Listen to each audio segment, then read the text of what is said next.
अखिल मानव जातीला समता, स्वातंत्र्य, बंधुत्व आणि न्यायाची शिकवण देणारे, सब्ब पापस्य अकरणं कुशलस्य उपसंपदा सचित्त परियोदपनं येतं बुद्धान शासनं, म्हणजेच सगळ्या प्रकारच्या पापकर्मापासून दूर राहा, कुशल कर्मांचा संचय करा, हीच बुद्धांची शिकवण आहे असं शिकवण देणारे, अखिल मानव जातीला ज्यांनी मानवतेचा संदेश दिला ते महाकारुणिक तथागत सम्यक संबुद्ध.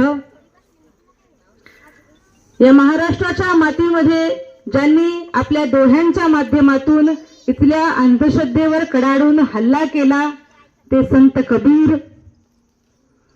नवसे कन्या पुत्र होती तर मग बाईला का करणे लागे पती, म्हणजे नवसानं जर बाईला लेकरं होणार असतील तर तिला नवरा करायची काय गरज आहे, असा खडा सवाल ज्यांनी इथल्या व्यवस्थेला विचारला ते संत तुकाराम महाराज. मुघलांच्या विरोधामध्ये म्हणजेच अन्यायाच्या विरोधामध्ये ज्यांनी हातात नंगी तलवार घेऊन खऱ्या अर्थानं बहुजनांचं राज्य प्रस्थापित केलं ते कुळवाडी भूषण बहुजन प्रतिपालक छत्रपती शिवाजी महाराज. आमच्या हजारो वर्षांच्या अज्ञानाच्या शृंखला ज्या महामानवानं तोडल्या, आम्हाला ज्ञानाचा प्रकाश दाखवला ते शिक्षणाचे आद्य प्रवर्तक क्रांती सूर्य राष्ट्रपिता महात्मा ज्योतिबा फुले आणि माता सावित्रीबाई फुले, ज्यांनी आपल्या जन्मदिवशी आपल्या समाजाला आरक्षणाची भेट दिली. ते आरक्षणाचे जनक राजर्षी शाहूजी महाराज आणि या सगळ्या महापुरुषांच्या 108 वर्षाच्या त्यागाला, संघर्षाला आणि बलिदानाला ज्यांनी या देशाच्या भारतीय संविधानामध्ये अंतर्भूत केलं आणि या देशात जन्मलेल्या प्रत्येक माणसाला मानानं, सन्मानानं आणि स्वाभिमानाचं जगणं बहाल केलं ते स्वतंत्र भारताच्या राज्यघटनेचे प्रमुख शिल्पकार, विश्ववंदनीय विश्वरत्न महामानव डॉक्टर बाबासाहेब आंबेडकर. या सर्व महामानवांना आपल्या सर्वांच्या साक्षीनं मी जाहीर अभिवादन करते. आज आपण या ठिकाणी माता सावित्री, माता रमाई, माता भीमाई यांची संयुक्त जयंती साजरी करत आहोत. विचार मंचावर उपस्थित आदरणीय भंते, आमचे आदरणीय दादा निरंजन दादा, आमच्या गायकवाड ताई, आमचे सर, माझ्या सगळ्या चिमुकल्या छोट्या बहिणी आणि तुम्ही सगळ्या माझ्या माय मावल्यांनो, बराच वेळ झालेला आहे परंतु आजच्या कार्यक्रमाचं जे औचित्य आहे आणि महिलांच्या सन्मानाकरता आपण हा कार्यक्रम घेत आहोत आणि महिलांची उपस्थिती प्रामुख्याने चांगली आहे, त्यामुळे एकदा स्वतः करता टाळ्या वाजवा. म्हणजे मला असं वाटतं की महाडा कॉलनीमध्ये महिलांचं जरा जास्त वर्चस्व आहे, बरोबर आहे का? कारण बाबासाहेब आंबेडकर असं म्हणतात की मी समाजाची प्रगती ही महिलांच्या प्रगतीच्या उंचीवरून मोजतो. त्यामुळे महाडा कॉलनीतल्या महिला इतक्या आमच्या पुढारलेल्या आहेत तर निश्चित या ठिकाणी चांगली प्रगती आहे असं म्हणायला काही हरकत नाही. माझ्या अगोदर माझी छोटी बहीण श्रावस्ती अतिशय चांगल्या आवाजामध्ये अगदी न अडखळता खूप छान तिने भूमाबाई मांडण्याचा प्रयत्न केला. तिचं आपण पुन्हा एकदा टाळ्या वाजवून स्वागत करूयात, कारण ती भविष्यातली अम्रपाली आहे आणि अशीच आपली लेकरं घडली पाहिजे, त्यांच्या पुढे असंच आपण आदर्श उभे केले पाहिजेत आणि अशाच प्रकारचा आमचा वैचारिक वारसा चालत राहिला पाहिजे. जसं अगोदर दादांनी सांगितलं, ताईंनी सांगितलं की जसं आपल्याला जिवंत राहण्यासाठी आपल्या शरीराला 3 टाइम जेवण आवश्यक आहे, तसंच आपल्या मेंदूला चालना मिळण्यासाठी, विचारांचा प्रवाह चालू ठेवण्यासाठी आपल्या बुद्धीला सुद्धा विचारांची गरज आहे आणि विचार पेटवणारे असले पाहिजेत. म्हणजे विचारांवरती विचार करण्याची गरज भासली पाहिजे, असे विचार आपल्यापर्यंत पोहोचले पाहिजेत. मला जास्त करून वाड्या वस्त्यावर झोपडपट्ट्यांमध्ये खेड्यापाड्यांमध्ये बोलायची सवय आहे, त्याच्यामुळे माझी भाषा थोडीशी फार प्रमाण येणार नाही तुमच्या कॉलनीतल्या टाईप सारखी, तेवढं थोडंसं सहन करा. परंतु जी माझी पोट तिडक आहे, जी माझी तळमळ आहे, माझा विचार मांडण्याची जी काही तळमळ आहे ती तुमच्यापर्यंत निश्चित पोहोचेल. आमच्या ताईंनी भीमाबाईबद्दल चांगलं बोललेलं आहे, रमाईबद्दल आपण चांगलं बघत असतो, ऐकत असतो. सावित्रीमाईंच्या बद्दल मला जास्त बोलायला आवडेल, कारण की त्यांच्या पुण्यामुळेच आज आपण या ठिकाणी उभ्या आहोत.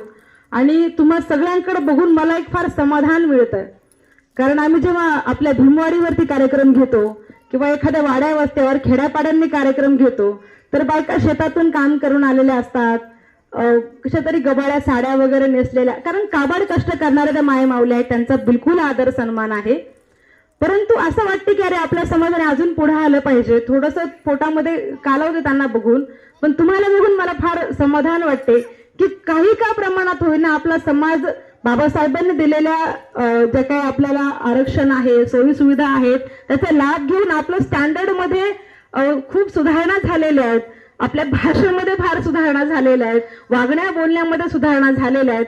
परंतु हा जो आपला ओढा आहे, हा प्रवाह थोडा वाड्या वस्त्यावर पण गेला पाहिजे, खेड्यापाड्यांमध्ये पण गेला पाहिजे, झोपडपट्ट्यांमध्ये पण गेला पाहिजे. कारण आपला अजूनही जास्तीत जास्त समाज हा झोपडपट्ट्यांमध्ये राहतो, खेड्यापाड्यामध्ये राहतो, वाड्या वस्त्यांमध्ये राहतो, तांड्यांवरती राहतो, जिकडे अजून म्हणजे ती लोक स्वातंत्र्य झालीत की नाही असा प्रश्न पडावा, त्यांची व्यवस्था बघून स्वातंत्र्य आपण आहोत की नाही असा प्रश्न पडावा. ज्या लोकांना हक्काधिकार काय आहेत हे माहिती नाही, संविधान काय आहे हे माहिती नाही, तर आपला जो काही तरुण वर्ग आहे, मी माझी स्वतःची पण नैतिक जिम्मेवारी समजते आणि आमच्या प्रत्येक तरुणानं ही आपली जिम्मेवारी समजली पाहिजे आणि अशा वाड्या वस्त्यावर झोपडपट्ट्यांवरती सुद्धा आपण पोहोचण्याचा प्रयत्न केला पाहिजे, कारण ती आपली नैतिक जिम्मेवारी आहे. सावित्रीबाई फुले आणि महात्मा फुले यांचं जे काही आदर्श दाम्पत्य जीवन राहिलेलं आहे, हे आदर्श दाम्पत्य जीवन प्रत्येक स्त्री आणि पुरुषाला आदर्श आहे. म्हणजे नवरा कसा असला पाहिजे तर महात्मा फुल्यांसारखा असला पाहिजे. हे फार जबाबदारीनं करते बरं का मी स्टेटमेंट, की नवरा कसा असला पाहिजे, महात्मा फुल्यांसारखा असला पाहिजे. मग महात्मा फुल्यांसारखा का असला पाहिजे? आता आमच्या आजकालच्या पोरींना जर विचारलं की बाई तुला कसा नवरा पाहिजे, तर त्यांना असं वाटतं की वरुण धवन सारखा पाहिजे, नाहीतर सलमान खान सारखा पाहिजे, नाही का, असं छान हँडसम डॅशिंग वगैरे. पण मी म्हणत आहे की नवरा कसा असला पाहिजे, महात्मा फुल्यांसारखा असला पाहिजे. तर मी असं का म्हणते, तर महात्मा फुल्यांच्या आयुष्यामधले दोन प्रसंग जे माझे फार आवडीचे प्रसंग आहेत, जे फार प्रेरणादायी प्रसंग आहेत. त्यातला पहिला प्रसंग असा आहे की जसं अगोदर ताईंनी उल्लेख केला की महात्मा फुल्यांना मुलबाळ नव्हतं. मग जेव्हा मुलबाळ होत नाही कुठल्याही वैवाहिक जोडप्याला, तर शक्यतो काय करतात की नवऱ्याचं दुसरं लग्न करून देतात आपल्याकडे, है ना. नवऱ्याला काय म्हणतात, तू दुसरं लग्न कर. आणि मग महात्मा फुल्यांच्या घरामध्ये पण हेच चालू असते. महात्मा फुल्यांचे वडील जे असतात, आई वडील, आणि सावित्रीचे पण आई वडील सुद्धा, ते पण काय म्हणतात महात्मा फुल्यांना की तुम्हाला मुलबाळ होत नाहीये ज्योतिराव, तुम्ही दुसरं लग्न करा. परंतु महात्मा फुल्यांचं सावित्रीवर प्रचंड प्रेम आहे, नितांत प्रेम आहे, नितांत माया आहे. आणि महात्मा फुले सावित्रीमाईचा अधिकार कुणाला द्यायला तयार नाहीत. परंतु आई वडील त्यांचं फार प्रेशर वाढते आणि मग महात्मा फुले काय एक शक्कल लढवतात. मग महात्मा फुले काय करतात, घरच्यांसमोर एक अट ठेवतात. घरच्यांना काय सांगतात की ठीक आहे, तुम्ही जर म्हणत असाल तर मी दुसरं लग्न करायला तयार आहे, पण माझी एक अट आहे, दुसरं लग्न लावून देण्यापूर्वी तुम्ही काय करा, तर माझं आणि सावित्रीचं मेडिकल टेस्ट करा. माझं आणि सावित्रीचं मेडिकल टेस्ट करा. आणि मेडिकल टेस्ट केल्याच्या नंतर जर माझ्यात दोष निघाला, है ना, जर सावित्रीत दोष निघाला तर मी दुसरं लग्न करायला तयार आहे. पण दोष जर माझ्यात निघाला तर तुम्ही सावित्रीचं दुसरं लग्न करून देणार का? तर तुम्ही सावित्रीचं दुसरं लग्न करून देणार का? जर या घरामध्ये सावित्रीला सवत चालणार असेल तर मला सुद्धा सवता चालेल असं जेव्हा एखादा महापुरुष म्हणतो तेव्हा तो महापुरुष होतो. अगोदर सतीप्रथेचा उल्लेख केला, केशवपनाचा उल्लेख केला. केशवपन म्हणजे बायांचं मुंडन करणं, टक्कल करणं. त्याच्या आधी एक प्रथा होती सतीप्रथा. सतीप्रथा म्हणजे नवरा मेला की त्याच्या मड्यावर बाईला जितत जाळायचं. नवरा मेला की तिच्या मड्यावर, त्याच्या मड्यावर त्या बाईला जिवंत जाळायचं. बरं, त्या काळातले जे लग्न होते ते बालविवाह व्हायचे. काही काही लग्न तर ह्या वयात, ही चिमुकली जी दिसते ना आपली, या वयात लेकरांचे लग्न व्हायचे. आणि नवरा राहायचा 70, 80, 95 वयाचा. म्हणजे त्या लेकराला समज यायच्या अगोदर ती विधवा झालेली असायची. तिला विधवा म्हणजे काय हे कळायचं सुद्धा नाही. बऱ्याच वेळा गर्भाला सुद्धा म्हणजे गरोदरपणाला हळद कुंकू लावून सुद्धा लग्न पद्धती करण्याची प्रथा या भारत देशामध्ये होती. आणि मग जर ती मुलगी 2-4 वर्षाची असताना, 5 वर्षाची, 10 जे काही तिचं वय असेल, ती मुलगी विधवा व्हायची तर तिला समाज स्वीकारत नव्हता. आणि मग त्या स्त्रीचं काय करायचं तर तिला तिच्या नवऱ्याच्या मड्यावर जिवंत जाळायचं. मग जिवंत जाळायचं तर आपल्याला चटका लागला तर कसं होतं? असं पोळ्या करताना चटका लागला तर आपला किती वेळ जीव असा हे होत राहते, तायमाय होत राहते. आणि जिवंत जाळायचे सरणावरती. तर मग ती बाई आक्रोश करायची, आकांत तांडव करायची, आरडाओरडा करायची. मग काय करायचे की तिचा आरडाओरडा बाकीच्यांच्या कानावर जाऊ नये म्हणून ढोल ताशे वाजवायचे. जोर जोरामध्ये ढोल ताशे नगाडे वाजवायचे.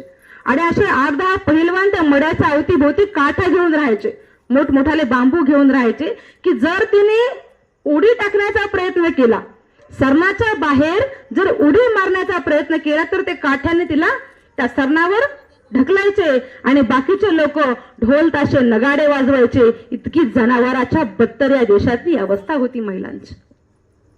महात्मा फुले सतीप्रथेवर लिहिताना म्हणतात की या देशातल्या स्त्रीचं, या देशातल्या बायकोचं आपल्या नवऱ्यावर प्रचंड प्रेम आहे, प्रचंड प्रीती आहे. म्हणून या देशातली बायको नवऱ्याच्या सरणावरती जिवंत स्वतःला जाळून घेते.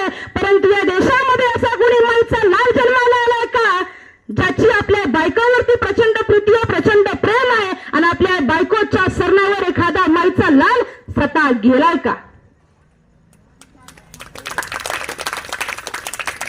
म्हणजे सता हा शब्द सुद्धा मराठी साहित्यामध्ये निर्माण करणारा महापुरुष महात्मा ज्योतिराव फुले आहेत. आणि म्हणून मी म्हटलं की नवरा कसा असला पाहिजे तर महात्मा फुल्यांसारखा असला पाहिजे.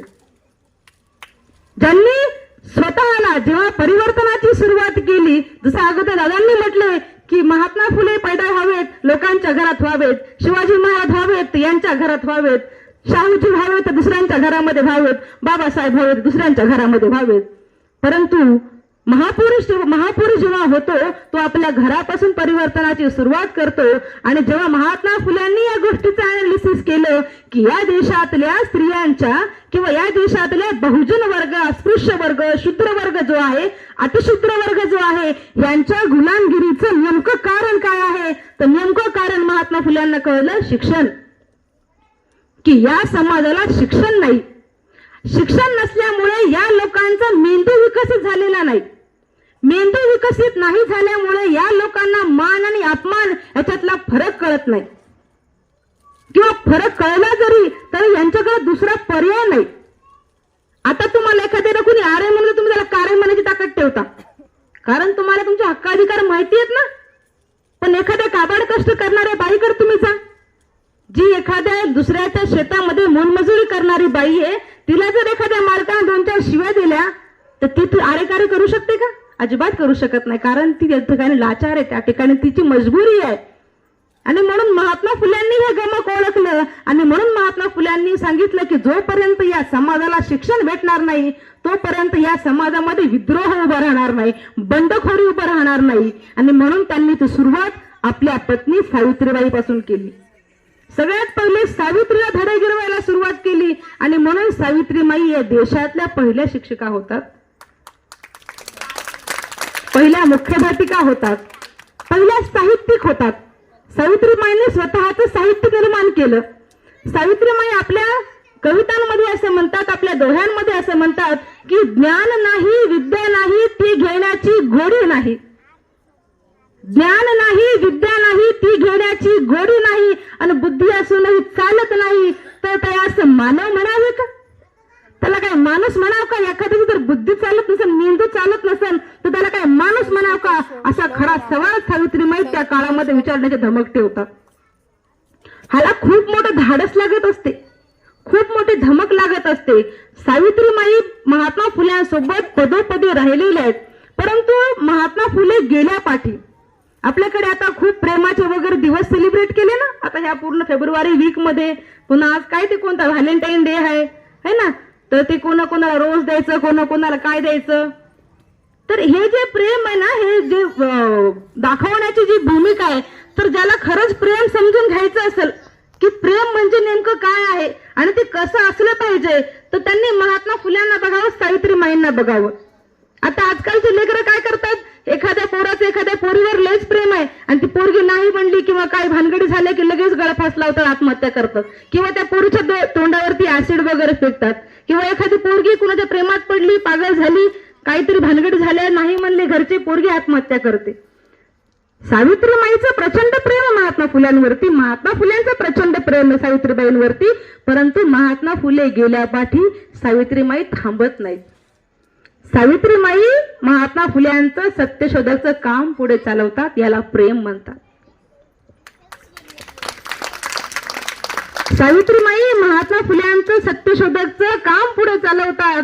सावित्रीमाई महात्मा फुले गेल्या पाठी सुद्धा आपली सगळी जिम्मेवारी, समाजाप्रतीची जिम्मेवारी आहे, ती चोखपणे पार पडतात. आणि प्लेगच्या साथीमध्ये ज्यावेळेला जसं आपल्याकडे कोरोनाला बघितलं ना, कुणी कुणाला जवळ करायला तयार नव्हतं, असे ट्रकच्या ट्रक भरभरून मुर्दे फेकून देत होते सरकार त्यावेळेला. तर अशा काळामध्ये जेव्हा कुणी कुणाला जवळ करत नव्हतं, सावित्रीमाईचा मुलगा यशवंत त्यांनी फॉरेनवरनं बोलवून घेतलं. यशवंत सगळ्या रोग्यांची सेवा करत होता आणि सावित्रीमाईंनी एक महाराचं लेकरू घेऊन गेल्या, याला वॅक्सिन दे, याला इलाज दे, औषध दे. आणि त्यावेळेस सावित्रीमाईंना सुद्धा लागण झाली. प्लेगच्या छातीमध्ये सावित्रीमाईंना सुद्धा प्लेगची लागण झाली. आणि प्रसंग असा होता, ते ऐकलं तर माणसाचं हृदय पिळवटून निघते की वॅक्सिन एकच होती, वॅक्सिन एकच होती आणि पेशंट दोन होते, एक सावित्रीमाई आणि ते एक महाराजचं लेकरू. यशवंत पुढे प्रश्न होता की आईला वाचवायचं की लेकराला वाचवायचं. सावित्रीमाई त्या ठिकाणी भूमिका घेतात, ह्या लेकराला इंजेक्शन दे. आणि सावित्रीमाई त्या ठिकाणी स्वतःच्या प्राणाची आहुती देतात. तर ह्याला प्रेम म्हणतात.